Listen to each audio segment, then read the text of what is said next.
For every emotional state that you have a corresponding physiology and breathing pattern that expresses it. It's a feedback loop. You can't do one without the other. We're going to prove that. Thank you. Give a big round of applause. Everybody stand up. Again, we're going to move through this part real quick, and then the faith healing will start. Okay? So first is I want you guys to, I'm going to give you a very specific occasion that I want you to memorize or bring up for me. First thing is I want you to remember a time in your life. I want you to remember a time in your life when you saw something you wanted. I mean, the moment you saw it, like zing, lust factor 999.9999%, right, on a 10 scale, right? And you decided no matter what, you were going to get it, right? You were going to do whatever it took, right? And you made a plan. You put the plan into operation. You worked the plan, and you nailed it. Home run. All right? I want you to remember that moment when you realized you nailed it. I want you to see what you saw. I want you to hear what you heard. I want you to feel what you felt. Most importantly, Renee and everybody else, I want you to stand the way you were standing in that moment. I want you to breathe the way you were breathing in that moment. If you know how to point to the picture, make the picture fucking huge. Right? Spin that sucker! We're going to get to that in a minute, right? But here's what I want you to do. I want you to let that feeling fully engage. Keep your posture exactly the same. Keep your breathing exactly the same. Here's the next drill. Without changing anything. Not your breathing, not your posture. Try to feel bad. What? Notice you can't do it. Now, turn around and look at TJ, because I don't want you looking at me when I do this next part. TJ's the big tall guy who can actually see over you. Now, I want you to remember a time in your life when you saw something, same lust factor, but it didn't manifest, didn't work out. And I want you to remember how you felt at that moment it didn't work out. I want you to stand the way you were standing. I want you to breathe the way you were breathing. And let the feeling come back. We won't stay here very long. But while keeping that posture, keeping that breathing pattern, without changing anything, try to feel good. Notice you might have a bit of trouble doing that. Maybe it's just freaking impossible. Now here's what I want you to do. Hold on to that negative feeling. But shift your body back to the positive physiology. Stand like the winner that you are, but hold on to that negative feeling if you can, and notice what happens instead. What do you notice? You can turn around and look at me now. It's all good. Hallelujah! What'd you notice, sir?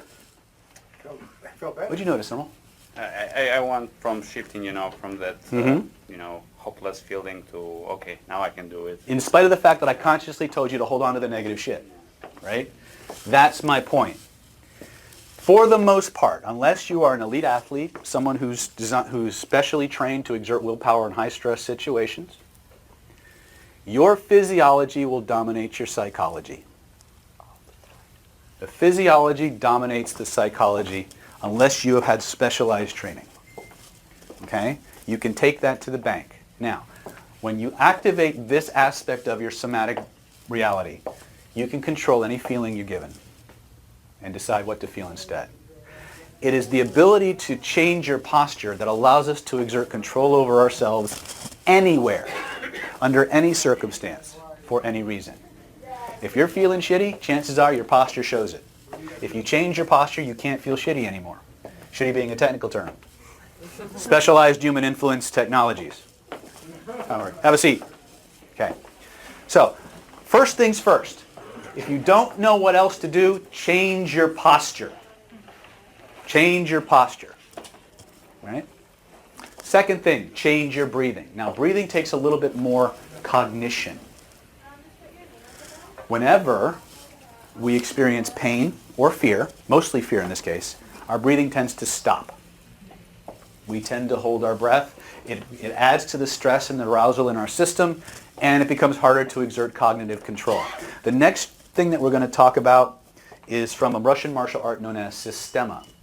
Systema has the distinction of being a martial art taught specifically to the Spetsnaz, the Russian special forces, okay, who are designed and trained to deal with and work in highly unusual, dangerous, and fluid circumstances and to be able to function. They don't have the option to stop when they're injured. They have to keep going. They have to finish the mission. There will be times when you just have to finish the mission, even if you're not a soldier. Right? Shit happens to me all the time, right? Because I deal with humans in their natural habitat. Right? The technique, the first breathing pattern we're going to talk about is what we call normal or operational breathing. It's a smooth, continuous breath pattern, in through the nose, out through the mouth, in through the nose, out through the mouth. The basic principle is if your breathing is smooth and continuous, your psyche, your psycho-emotional state will be smooth and continuous. If your psyche and your breathing are smooth and continuous, your movements will be smooth and continuous. They all relate. When we get fear, we tend to stop breathing and we get more stress. If we can just resume the breathing pattern, we can rebalance the system. So there's a pattern we call square breathing, which is actually taught to a lot of people suffering from anxiety. It means you take an in-breath for 4 beats, hold full for 4 beats, exhale for 4 beats, hold empty for 4 beats. That's a square pattern, right? In Western parlance, it's known as tactical breathing. We're actually, our special forces are actually taught that. In a group of people who suffer from anxiety, the reports I get say that about 50% will experience a marked decrease in their stress level, while the other percentage will actually go up. Any attempt at controlling the breath tends to stress them out for some reason. It's just one of those weird things. But that is one way that we can begin to once again exert control. It's also why many of your metaphysical and meditational disciplines focus on breath work. The breath is the bridge between the body and the psyche. And that is much more true than you can possibly imagine. Okay? How many people here have seen my videos where I make people dance like a puppet? I hold their arm and I just make them kneel and bow. You've seen it. I think I've done it to you. Right?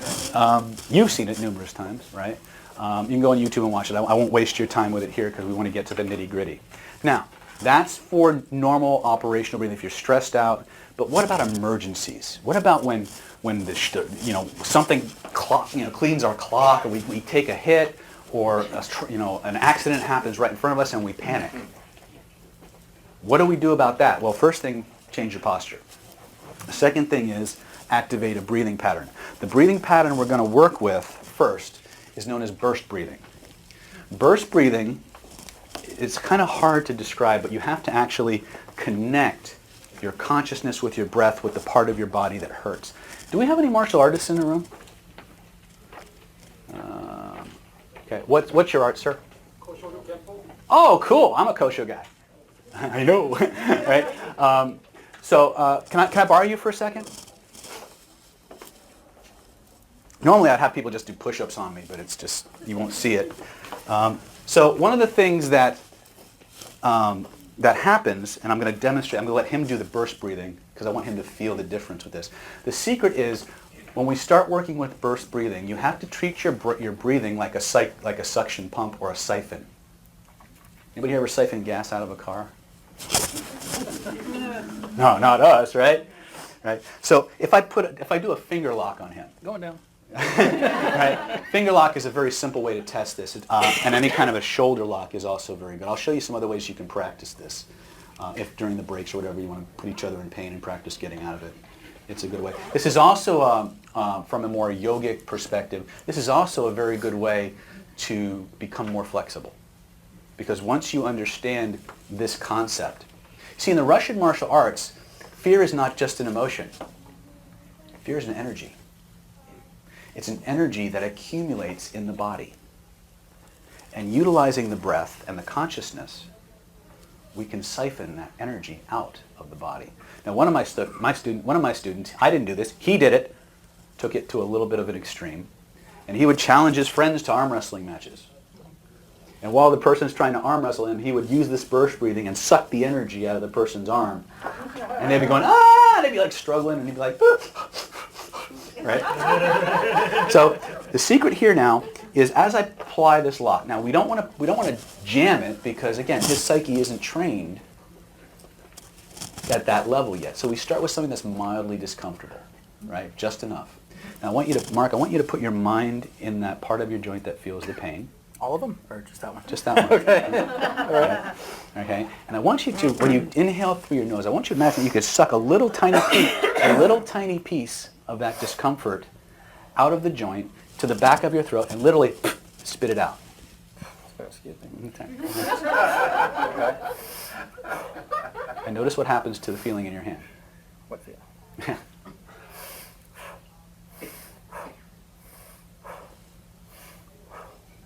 You keep going.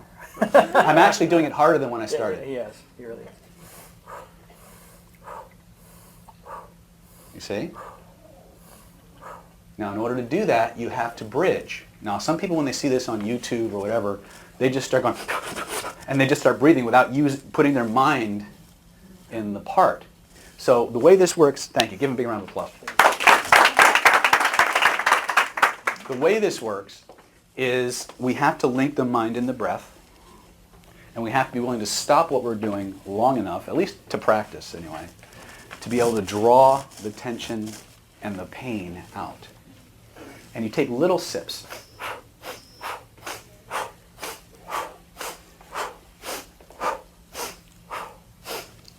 Right? So how much time do I have on this particular talk? 2 hours. 2 hours. I love your enthusiasm. Thank you all so much for coming out, by the way. It's wonderful to see everybody. So give yourselves a big round of applause.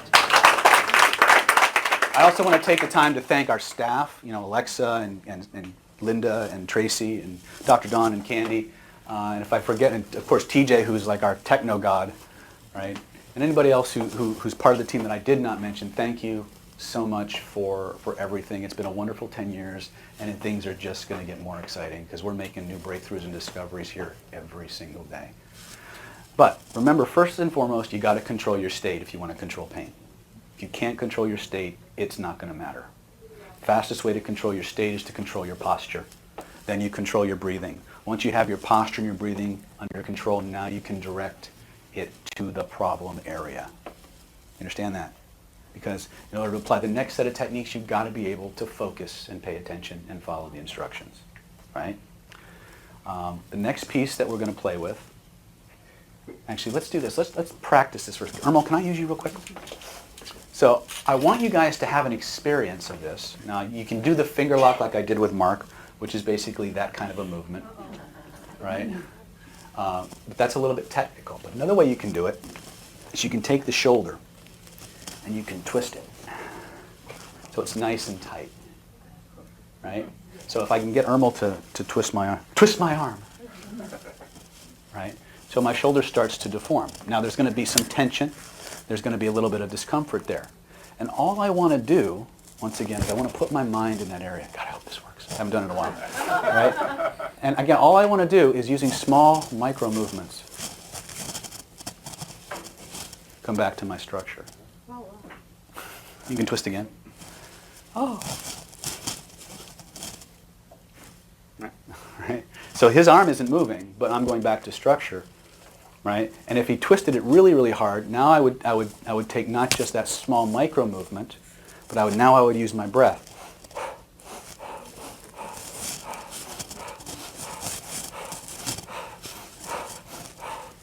Yeah, I'm not letting it go. No. Right? That's how you begin to train this. Thank you. Give me a big round of applause.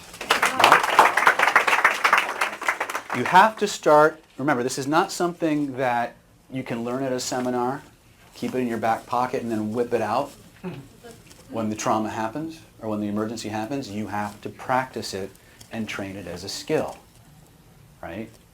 But if you practice it, if you train it, it will be there for you when you need it. And it's not something that can be taken away from you. You understand? Yes, sir. When you are looking at the pain, you start breathing, what are you looking at? However you visualize it, doesn't. What's really important is that you take your consciousness. Kyra, can I use you real quick? I've been pulling ugly dudes up here all day, so no, not just kidding. One of the things that I wasn't going to do this, but I think it's important. If I push on Kyra, be solid for me. Don't go anywhere. Be strong like bull. Right? I'm pulling on her, and I could muscle her. We know that, right? But the secret is, and this is how it relates, to be able to affect something, we must transfer our consciousness into it and breathe from that point of consciousness. If you're not breathing from the point of consciousness, you're not connecting to the place. Now, when I have someone up here like this, if I pull on Kyra, she resists that. If I push on Kyra, she resists that. But if I love on Kyra, if I dissolve the barriers between Kyra's nervous system and mine, then if I kneel, she kneels. If I step, she steps. If I bend over, she bends over. And she doesn't think to resist. That's weird, isn't it? Whereas if I just push on her, right? She's light, I know, but you get the idea. I could do it to you, but I'd run out of room really quick. Usually I find the biggest guy in the room and I just make him dance. Give her a big round of applause. The reason I demonstrate that and the reason I show that is because it's the same transfer of consciousness, whether I'm using it to take over her skeletal structure or I'm moving into the point of pain and breathing from that point of consciousness and removing it from the system. It's the same consciousness transfer. That's the connecting link. Right? That and it's a cool effect. Right? Okay? So here's what I'd like to do. I'd like to take 7 minutes. I want you to find a partner, preferably someone you don't know. But if you only feel comfortable abusing the people that you know, feel free. And I just want you to do either the finger lock, which is a little challenging, or you can do the arm twist, but do it so that the shoulder deforms, and make sure that you hold the forearm nice and tight. And the secret to it is, again, you can do it with just the movements. I can get away with just the movements, but I want you to practice the breathing part, right? So I want you to put your mind into that spot, feel the tension, feel the point of strongest discomfort, and one sip at a time. In through the nose, out through the mouth. I want you to breathe the discomfort or the tension or the pain out and test it for yourself. Can we do that? Okay, let's take 7 minutes. We'll come back. It's also a good time to use the restroom or sneak out and grab more food. And heal you, right? Necessarily. But it will allow you to continue. Say someone comes along and does one of those knockout games on your ass, right? And you're like, right? You can use your burst breathing to bring yourself back to enough cognitive awareness to recover, which is what it was designed for. It was designed for moments when your system gets knocked out of equilibrium, either physically, mentally, or emotionally, so that you can get back to a functional state, right? But again, remember, it's a skill. You gotta practice, right? Now, if you do a lot of stretching or any kind of yoga, great opportunity to practice that. Find points of tension in your body or in your joints and breathe the tension out, and you'll see it.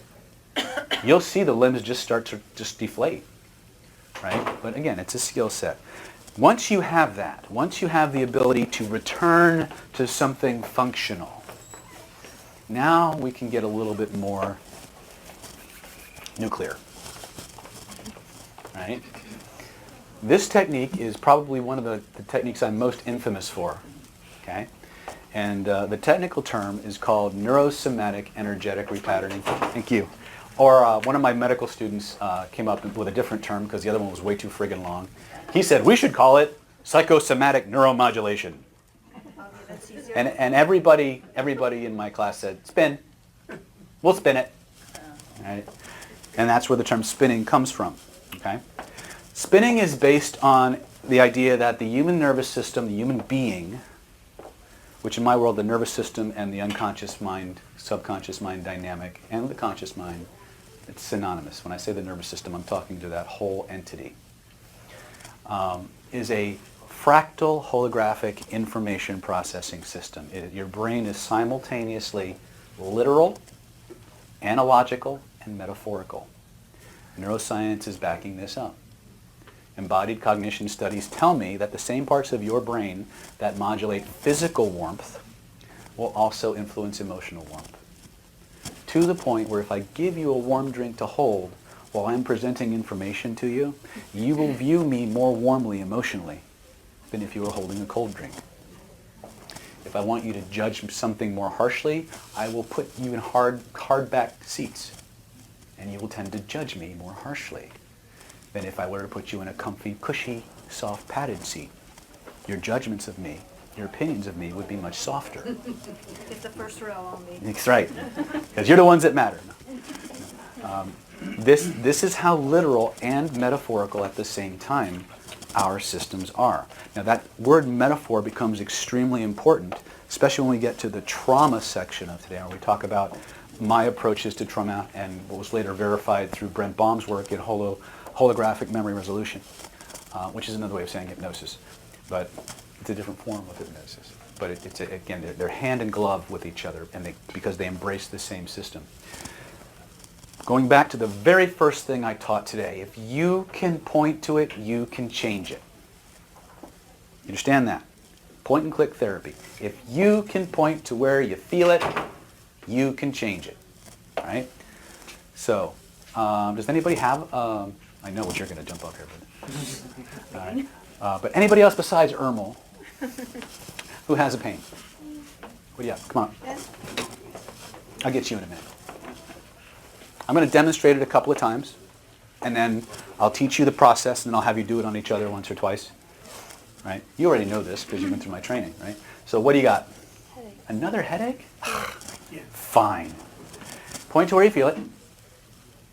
Excellent. Close your eyes and look at it. On a scale of 0 to 10, rate the intensity of the pain. 8. 8. Cool. As you look at that sensation, I want you to notice that there's a color connected to it. What's the color, first impression? White. Reach in, grab all that white energy, take it out and hold it in your hands in front of you. Make sure you get it all, because sometimes that shit hides. Shit's a technical term, mind you. Now, I'll let them pull for as long as they need to. I've had people pull for 20 minutes. I don't care. Got it all? You sure? Double check. Excellent. As you look at it, did the color change or stay the same? Perfect. As you look at it now, I want you to notice something, Kyra. I want you to notice it's moving. It's spinning in a certain direction. What direction is it spinning? This way? Excellent. Grab it with both of your hands. Make it the opposite of what it was. Make it spin the opposite direction. Double the spin. Double the speed. Double the force. Double the magnitude. Keep doubling it over and over and over again until it takes on a life of its own. Until it's impossible for it to go back the way it was. When you know you've got it, slam it back into that spot.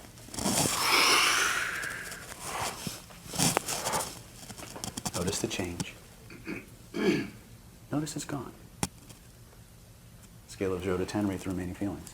3. 3, reach in, grab what's left. Take it out.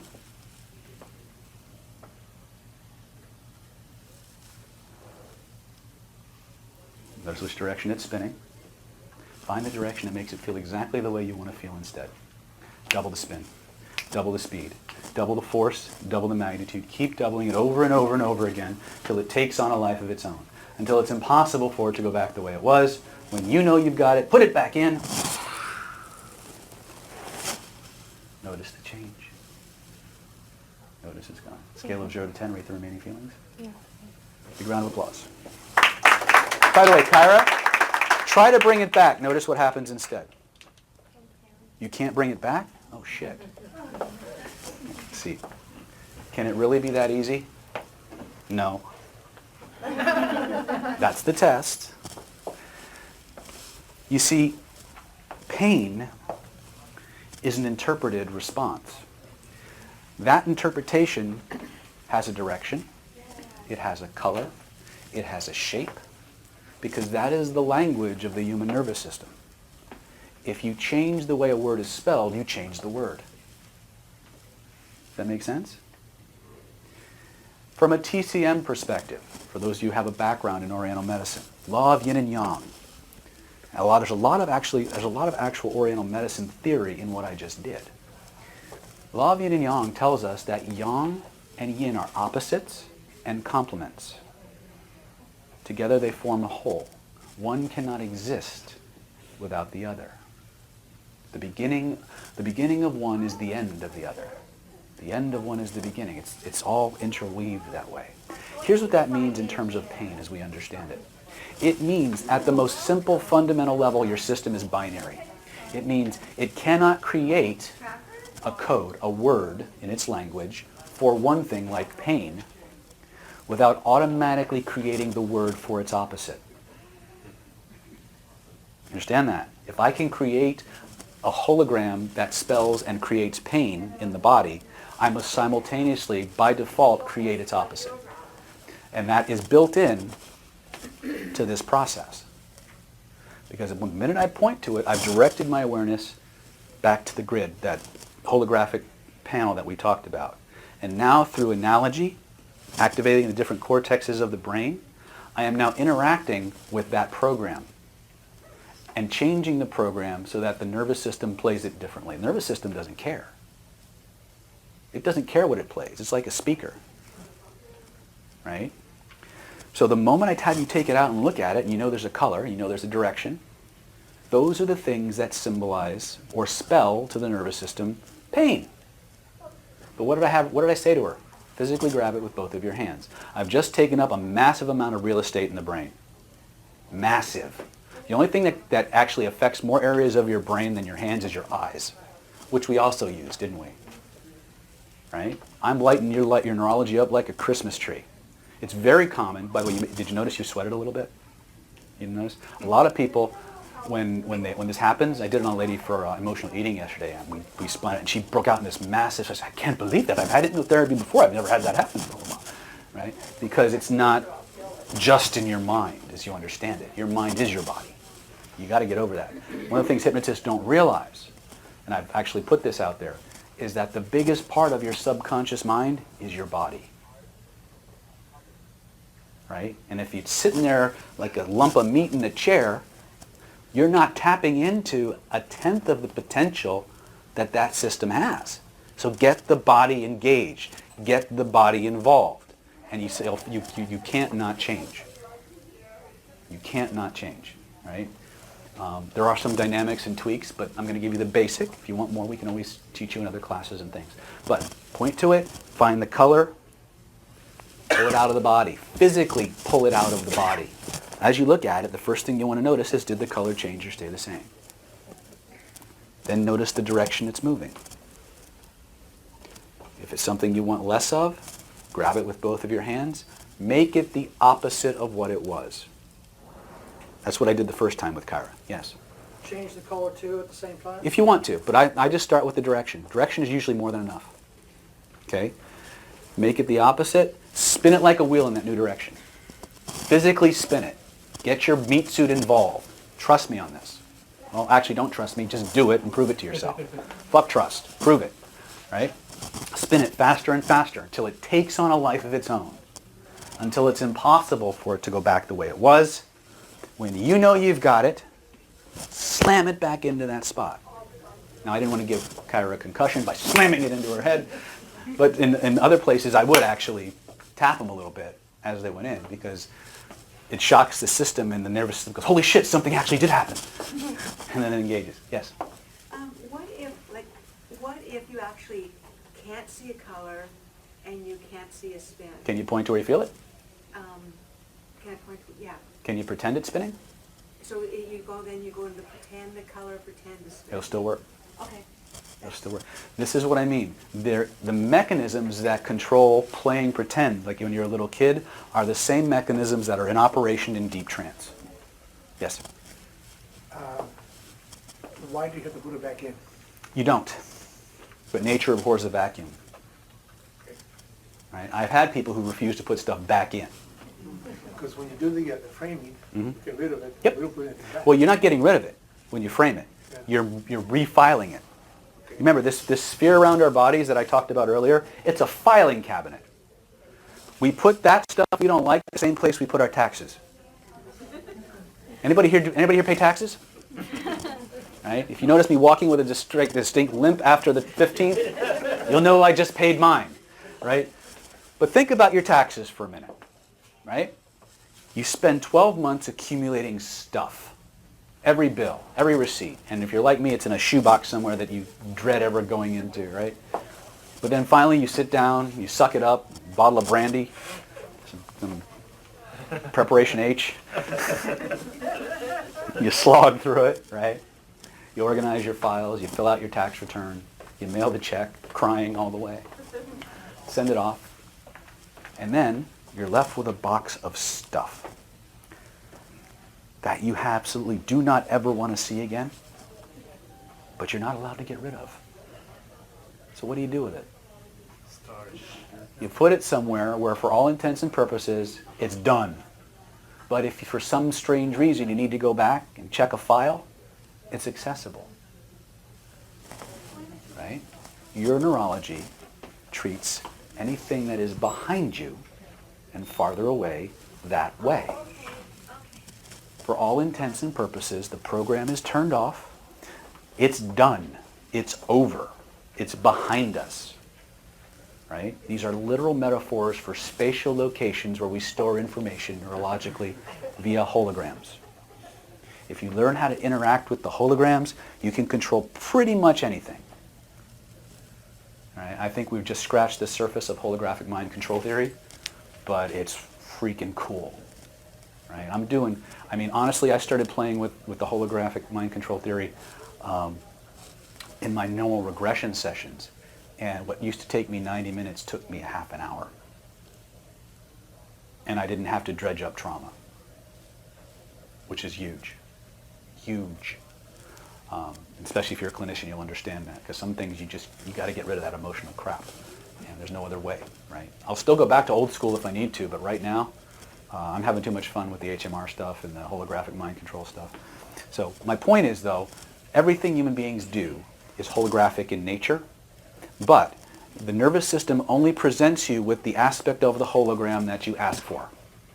It's all there, but it's too much and it's too rich to consciously track. So when you ask for it, that's what it shows. I say point to where you feel it. Notice the color. Somatic search engine says, oh, he wants the color. Bing! What direction is it spinning? Oh, he wants to know the direction it's spinning. Bing! Does that mean that they're the only two things going on? No. It's like a cloud server. It's connected to every other piece and every other piece of the piece, right? It's not uncommon when we do this on emotional trauma, emotional problems for the people that break out in a sweat, have massive crying fits and things like that, and then it's done, right? Physical pain and emotional pain are the same as far as the neurology is concerned. And the science is trying to prove that out too. In fact, they've taken, in social psychology experiments in pain, they've actually taken the pain of being ostracized by a group and given a person an aspirin for it and it went away. At the level we're dealing with, there is no difference between physical pain and emotional pain. Okay, but we're talking, the context of what we're working in is, we got a pain, we got to get rid of it. I've used this many times in my martial arts classes where somebody's screwing around, they injure a knee or something like that. I say, point to where you feel it, notice the color, take it out, hold it in your hands, turn it around, put it back in, and their pain goes away. Okay? Do it all the time clinically. Yes, sir? Migraine? Yep. Matter of fact, Kyra can tell you her migraine story. Right? Migraine, matter of fact, one of the very first times I ever did this was on a migraine over the phone, and it went away. Okay. The story about how I got hold of this technology is a whole law of attraction story in and of itself, which I don't have time for because I want you to practice this. So, going back, point to where you feel it. Take it, notice the color, take it out. Notice the direction, spin it in the opposite direction. Physically turn it. I can tell who's going to get changed simply by how much they engage in this part. If you see someone going, they'll still get changed, by the way. It won't be the same degree. You don't got to believe it. Believe me when I tell you, you don't got to believe it. You just got to do it. System doesn't care what you believe at this level. It cares about what you tell it and the way you tell it. Make sense? Yes, ma'am. Did you say you notice when do you say you ask what color is it, and then later on you also check on the color? I asked as soon as they pull it out, the first thing I ask is, did the color change or stay the same? Does it? As soon as you pull it out. Yes and no. What's important is that you ask the question and that they answer it, and then you agree with whatever they say. There's very strategic reasons why we do it, but you don't need to know that to make this work. Just do it. Yes. Well, you always say the thing like, make sure you got it all, look, it hides. Yep. Those are, it's really important. I mean, I notice you say it every All the single time. There are certain things you'll see me do almost like a formula. Yeah. Right? The secret is the result I'm going for rather than the words I use to... Now, when a specific word is important, I'll tell you. Right? The more times you can use the word notice, the more irresistible the technique becomes. I'll tell you that right now, just for nothing. Notice is one of the most powerful words in the English language. Yes. Yes. Yes, sir. So you have emotional pain attached to multiple events in the past. Yep. Each time it's the same thing, you were unworthy, and then you're unworthy as a child and so forth. Mm-hmm. And did you deal with the root cause of that? I can. Again, I'm teaching you the basic technique, how I use it, and all the different ways I use it would fill a book. This is a technique that has, it's like the Swiss Army knife of hypnotherapy. There is nothing I haven't seen it put a dent in. Ever. It's a question of degree. And there's a lot of people, how many people here have actually been through a session with me where I've used this on them? Okay, talk to these people. You can talk to these two here. They've been through the training. All right, talk to these people. They'll tell you. Talk to TJ. TJ's actually taken this out and just zapped people left and right with it. Never done it to him personally, but he's done it to other people. Right? So talk to these people. They'll tell you, right? But you're going to practice it with each other. Right? I would pick something that's relatively tame for right now just to get training wheels. Because inevitably you're going to pick the nastiest, evilest thing in your life. What if it's not we can do emotional pain? if Yeah. it's not physical As pain? long as you can point to where you feel it, you can change it. It's all the same. At this level, guys and gals, it's all the same. Okay? Don't believe me. Just do it. Play pretend as little kids. Point to where you feel it. Notice the color. Grab it all. And I've had people pull for 20 minutes. Literally. I've seen people pull stuff out of their intestines so hard they come out of the chair. You've ever seen somebody lift themselves out of the chair by holding something that isn't there? That is weird, right? It's like Linda Blair or some shit, right? Anyway, notice the color, notice the direction, make it the opposite of what it was. Now, the second thing I did with Kira, I did something I tweaked it just a little bit with her. I say, find the direction that makes it feel what you want to have instead. That's tactical as well as important, yeah. You don't have to do it that way. What happens if you have a pain on your back? You cannot pull it. Pull it from the front. You pull in the front. Yep. I've had people do that. Remember, it's holographic. It's holographic and it's imaginative, holographic, and somatic. Everything is working in this process, right? I literally had a guy who was an expert in neurology, taught it at a hypnosis school in Colorado, when I did my instant emergency pain relief training 2 years ago in HypnoThoughts. And he actually came up. He was one of the last people. You can probably find the video on YouTube. He was one of the last people to come up. He had arthritis in his hip. And I took it away.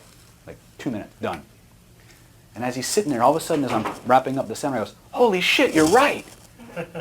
You're doing this, and you're doing this, and you're doing this, and you're doing this. You're lighting the brain up like a Christmas tree, which is exactly what I had just said. Right? It was like weird. But yeah, he was, I mean, trust me, it's different.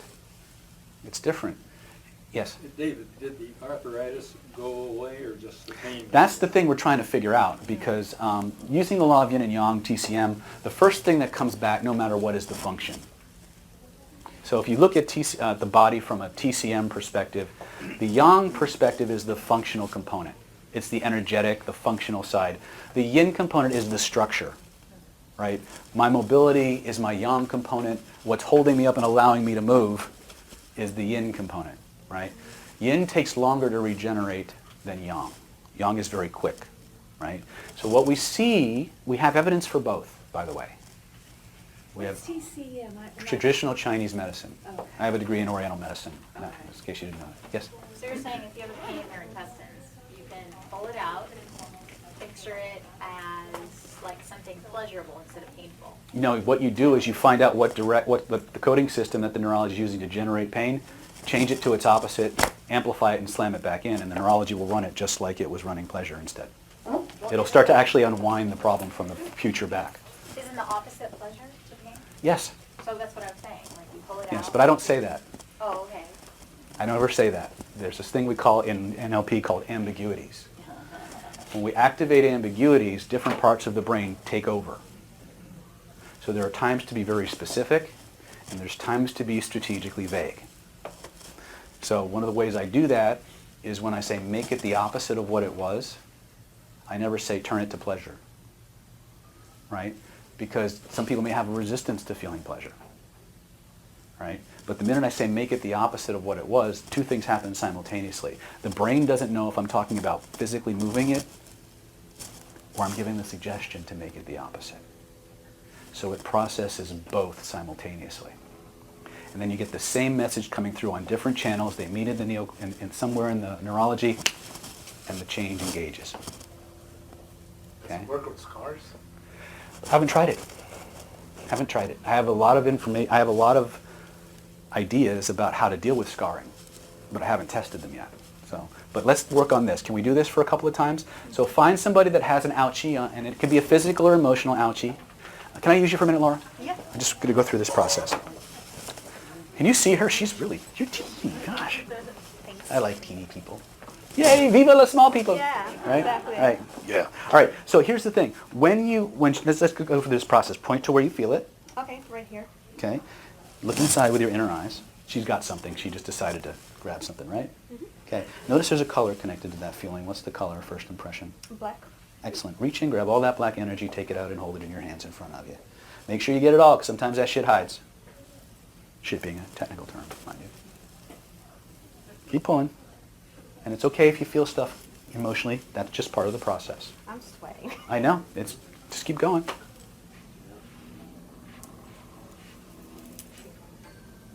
Keep going.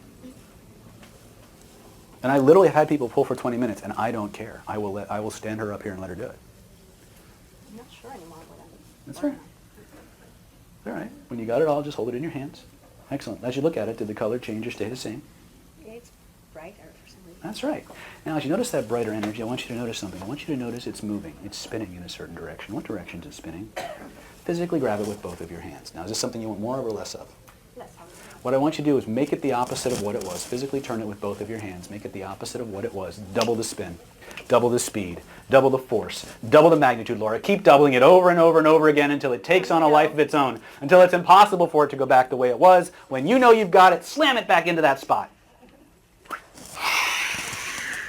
She's already sweating. Notice the change. Notice it's gone. Notice as that program works its way deeper and deeper into your nervous system.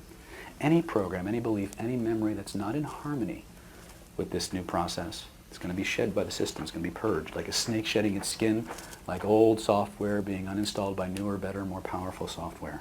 Don't try to measure it or manage it. Just notice the process taking place. And when you know it's done, when you know it's locked in, letting the body do whatever it needs to do. Now, some people sweat, some people cough, some people laugh, some people cry, some people twitch. Some people just feel waves of emotion come up. Just let it happen. And when you know it's done, it's locked in. Try to bring the old feeling back and notice what happens instead.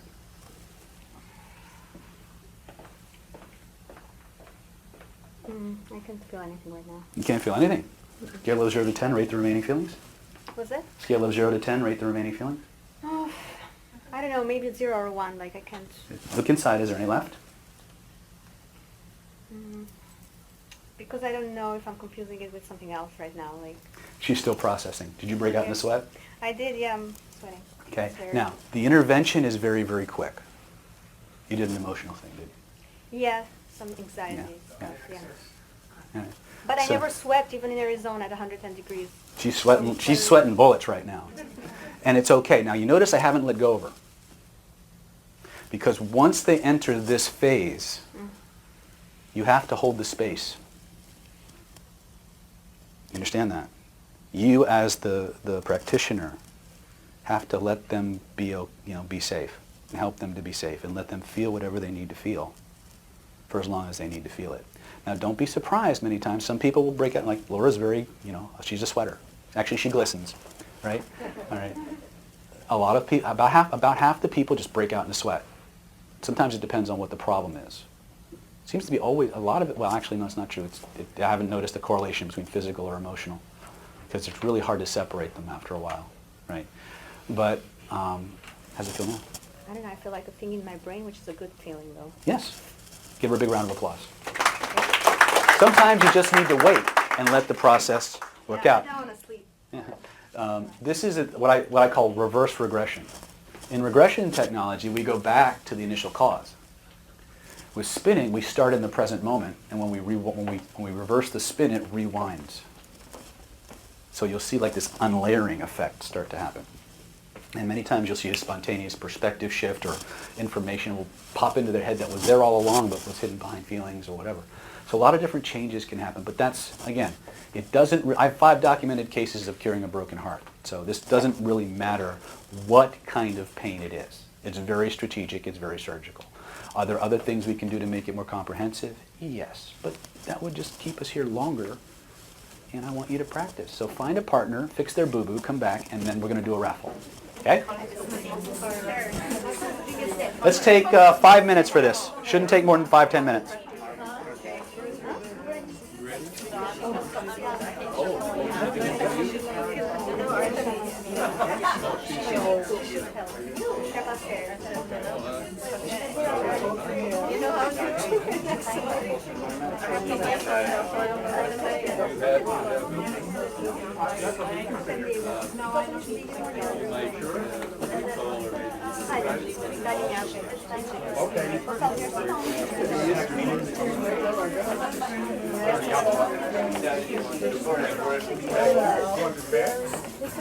It's like it's locked Apologize for walking out. Is my pain was getting worse. I had to get out, and tremendous emotional feelings of sadness. I had to get out. I understand. So I just want to let you know. It wasn't anything you were doing. It was. No, I get it. Things happen, dude. Yeah. Things get very things get triggered a lot. Let's say watching sometimes. Hey David, how's it going? Good, man. How you doing? Congratulations for the 10 years. Wow. Yeah, very good. We won't. We came to the pizza. Come get the pizza. How you doing? David, I don't know if you remember me. Unfortunately, no. I'm Miss Sandra, Miss Sandra from...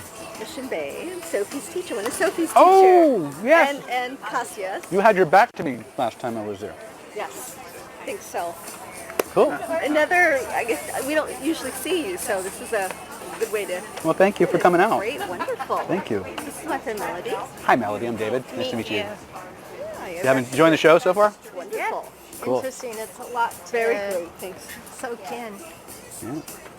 So you eat enough food? Do you have any food? We had, yes we did. We Now we're came back for desserts. treats. Sweet. Have you talked to Dawn at all? Not right now. I think Oh. she's been, busy. Well, go spin each other. Yeah. This is great. You could. This is a. If you could teach your kids to do this, Right? you could fix any boo-boo, like fast, I like and they can do it with emotional stuff too. You treat it like a game. And I think. Excellent. I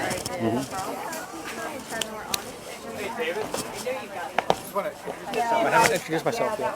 Mark Ford. Nice to meet you. Oh, Mark. Yeah.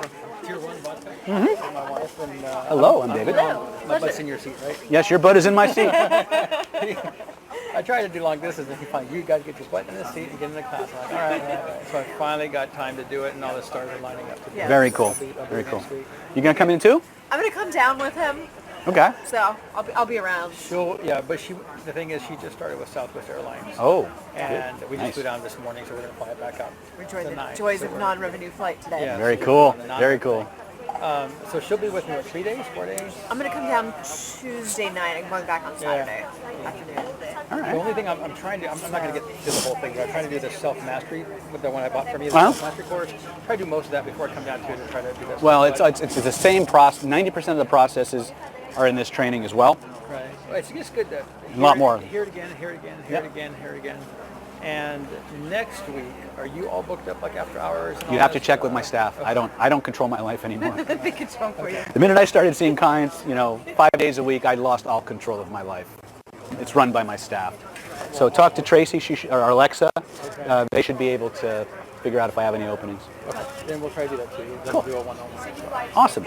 Awesome. I've been doing a lot of stuff with her. So I keep looking at him every time you say so. I go, you do that on me. You got it from him. You use that on me. The He uses eye- a lot of Yep. it I've already. been doing Yeah. that with her, and as soon as she sees that little capitulation of break, then boom, then I got her. Of course, we use it for You're freaking very fun stuff, true. too, We so. use it for all the good stuff. You're allowed. Wait do you see the naughty stuff I did in Vegas. I played some of the clips from that, the last hypnotherapy training, and traumatized every man in the room.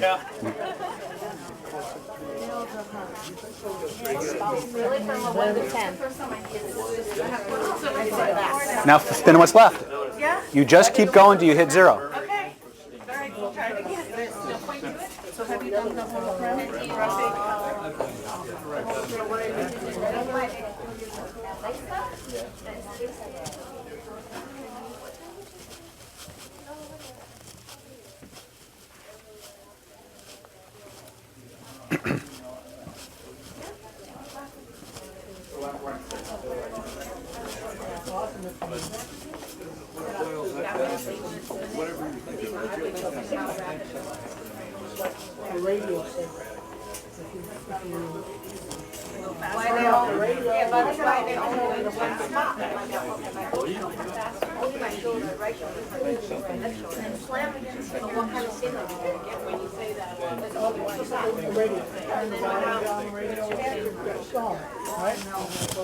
Hey, G Dragon person. How you doing, Guido? Good. How are you? Good. Took me a while to figure out how to get to the 3rd floor, but I persevered. Yeah, it's a little challenging sometimes. I know it's here. How do you get to it? Yep. We're going to be doing a scream out here on the patio from now on. Oh, So we're here 2 days a week, cool. Tuesdays and Thursdays from 7:30 to 9. Okay. And then we'll have meetups out here Oh, neat. and stuff. So we're Okay. really just Now I building know this how up. to get here. Yeah. Yeah. You never told me what you wanted me to do an article on for your magazine. On Asian culture, so whatever you think is Asian culture, it can be. My whole house is Asian culture. There you go. Right forever then. Okay. Open. Well, if you have a hot topic that people like, I can give you something. I like to give people what they want, which is almost never gets answered because people are just like desperate for anything they can get. Yes. So we're going to do at least 4 raffles before the next. Okay. All right. They're practicing right now, so we're going to lock this up. Hello. You having a good time? I am. Cool. I made an appointment. Oh, excellent. Thank you. I look forward to working with you. Yeah, me too. Okay. Let me get these guys back. I got like a minute and a half. So thank you. This is my first time. Oh, cool. So, as you can see, Hi, I'm Renee. Renee. Hi, Renee. Excellent. Well, we're just going to close up this one, and then we're going to do some raffles. And then you guys can, or you can leave now if you need to. But I just want to make sure everybody had a chance to practice this so we can get it. A question quickly. Yep. I've heard, and thanks, Julia, Oh, you're welcome. is that can something like this, could you talk about the fear of something? Can these things, like a problem, a hurt, emotion, become almost like an attachment that we want to cling to because we're safe? Yes. There's reasons why the neurology clings to problems. We're going to cover that next. Do you do this with your kids? When they let me. Okay, because they don't. My oldest will let me do it every now and then, but the rest of them I can't keep them still long enough. If I could get them to do it, it would work on everything. If I could teach my kids to do this as early as possible, 80% of our shit would never lodge into our systems. Yeah, I have 10 and 12-year-olds that have Yeah, that's a perfect age. issues that I think they would do it. Yeah, just treat it like a game. Yeah. If you treat it like a game, See what's going to happen. yep. I like Oh, I saw something cool. Watch this. Yeah, that's what I'm going to go back and see.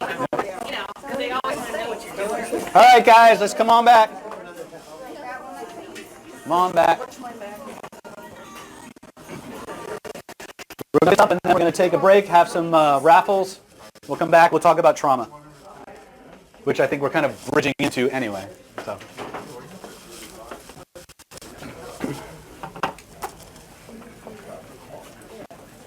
Very cool. You guys are rocking.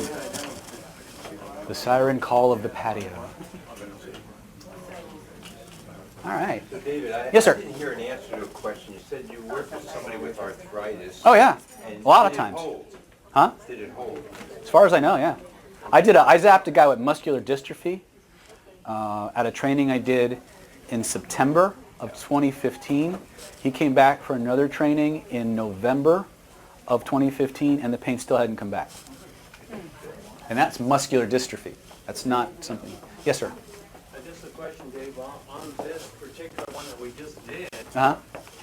what if you don't have a partner and you wanted to do You can do it yourself. As long as you can play. Your experience of it is going to be a little bit different, but the result is the same many times. You may have to do multiple passes. How many notice you had to do more than one pass to get it to work? That's the secret. You got to be relentless. Okay? Now, there are times, and I don't know that we have time to cover it in depth, there are times when it'll go away and it'll come back. Or it'll go away, it'll drop from like an 8 to a 6 to a 4 to a 2, and it'll stay at a 2. Right? In either case, the problem is usually the same thing. There is something attached to the experience that the neurology sees value in keeping. Generally speaking, the shitty things that happened to us taught us some stuff. Right? Lessons. Right? And the psychology, the mindset that the unconscious mind brings to that is that if we let this go, he may forget this ever happened and he'll do it again. So fuck you, it ain't going. Right? And so, yes, sir. I had an interesting thing when I went to acupuncture school.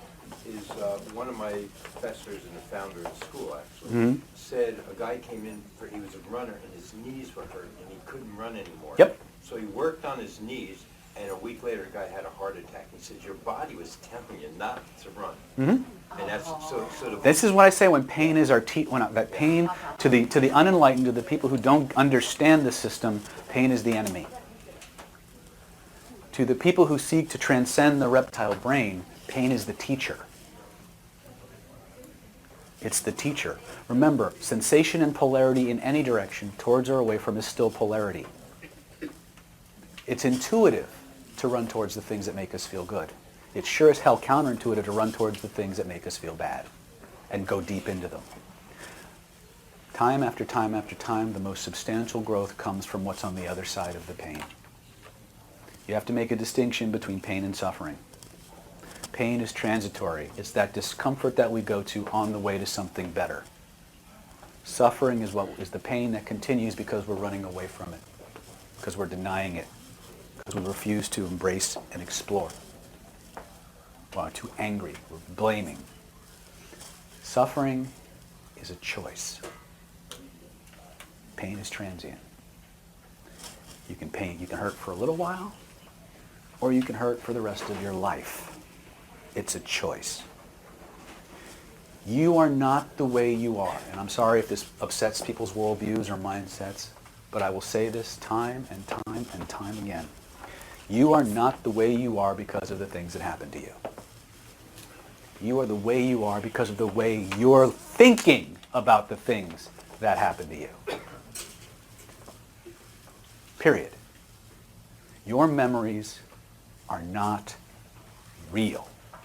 When I say that, what I mean is the events that traumatize us, even if there were similar events that happened that have something in common, each of those events was a discrete event. True or not true?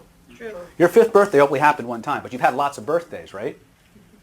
Right? You may have been beaten up a lot of times when you were a kid, but each beating was one discrete episode. Make sense? But you recorded them. So when you remember your 5th birthday party, your neurology doesn't make a distinction between the recording of the event and the actual event, even though there is one. That's like saying the DVD in your DVD player is the thing you're seeing on the television. That's the first delusion that we have to get past. The second one is that your memories are you. See, sometimes we resist giving up our past, or the way we remember the past, because A, it'll change who we are. Because we think our memories are us. But you're not your memories. You have them. Just like you have a DVD collection or a sock drawer. Right? You have memories. But how many people are collect things? Anybody collect a collector? I'm betting that you spend a tremendous amount of time by choice fiddling with that collection, organizing it, polishing it, doing whatever you do, right? Maintaining it. We take better care of our things than we do our internal files. The reason we got stuff, A, is because of the way we've remembered and recorded those things, and B, the way we've structured the hologram and where we've put it. We change those things, we change our lives. Now, the problem happens every now and then is we identify so fully with a certain way of being that the idea of giving it up is terrifying. In NLP, we talk about what Gregory Bateson called logical levels of belief.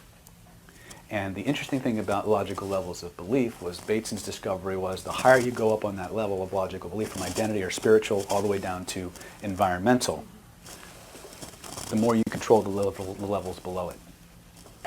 Many times what happens when people have a problem, a pain, a behavior, a trauma, is and it comes out in their language. They confuse something they are with something they do. People say, I'm a smoker, I'm obese. What you're literally hearing in their language is what we call an identity statement. At the neurological level, the I'm obese or the I'm a smoker has the same level of reality and connection as their arm.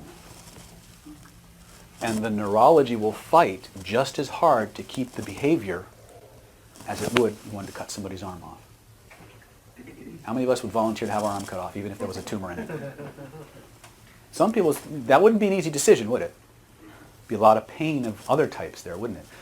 When we identify with the abused child, the son of an alcoholic, the victim, whatever it is, we start to identify with that. We fight tooth and nail to keep it. They're identities. They're like suits of clothing. I promise you, how many guys here are manly men?